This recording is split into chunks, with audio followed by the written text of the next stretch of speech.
Hey, what's up everybody? This is Dom, and today we are comparing the Galaxy S5 to the iPhone 5S. Now I realize these are two completely different devices and it's kind of like comparing apples to oranges, but I thought we would compare the two and see how they differ. So one thing you may have noticed already is the size. Obviously the Galaxy S5 is way bigger than the iPhone 5S. It's rocking a 5.1 inch display and the iPhone 5S only has a 4-inch display, so that's definitely going to be a huge difference there. But on the top side of the device, as you can see, we have a headphone jack, an infrared blaster, and a microphone on the S5, where we just have a lock button on the iPhone 5S. Taking a look at the side of the device, as you can see, the iPhone 5S has a SIM card slot, whereas the Galaxy S5 just has a lock button. The SIM card slot for the S5 is under its back panel. Now, taking a look at the bottom of the device, this is where things get a little bit different. We have a speaker and microphone on the 5S, a lightning port, and a headphone jack, where the Galaxy S5 has just one USB 3.0 charging and sync port. Moving along to the other side, as you can see, both devices have volume controls, but the iPhone 5S does have a mute switch on the side as well. One feature that both of these devices do have in common is a fingerprint scanner that's built around the home button. Now the iPhone 5S is a bit easier, only requiring you to rest your finger on the sensor in order to activate it, whereas the Galaxy S5 actually makes you swipe across the home button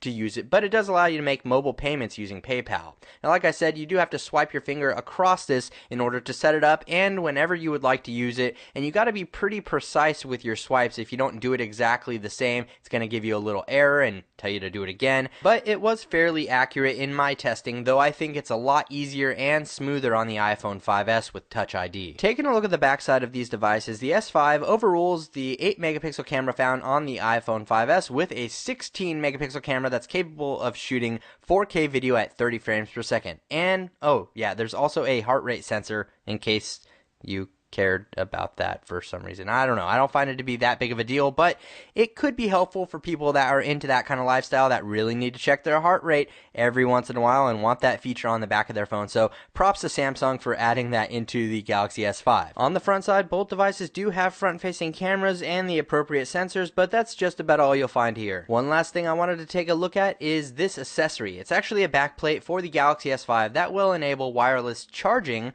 on the S5, so you'll have to purchase this backplate and then you can purchase the wireless charging pad from Samsung and be able to wirelessly charge your device just by setting it on the pad. Now obviously this is going to cost you extra, but it's something that the iPhone is not currently capable of in its native form. Now just for kicks, I did want to give you guys this comparison shot of the S5, the S4, the Moto X, and the iPhone 5S, just so you can get an idea of exactly how big the Galaxy S5 is if you've seen any of the other three devices. So I hope you guys enjoyed this video, and if you did, be sure to hit that thumbs up button as it does help out the channel a lot, and be sure to subscribe for more Galaxy S5 content in the future.